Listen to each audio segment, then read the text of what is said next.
আসসালামু আলাইকুম ভাইয়েরা, এটা মালয়েশিয়ার খাবার। এটা হলো কোয়েল পাখিটি, এখানে আছে এটা শামুক।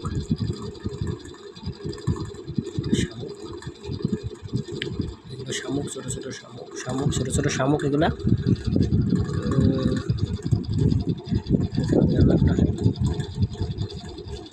এটা আলু ভর্তা। এদেশে এটাকে কেন্তাং বলে, শামুক এদেশে কেরাং বলে। এটা শামুক এদেশে এটাকে কেরাং বলে ডাকা হয়। এটাকে বলা হয় তেলুর পুই।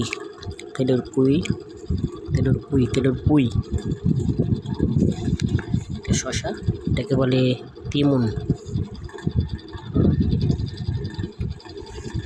আমি সাদাবাদের সাথে আজকে এগুলো খাচ্ছি।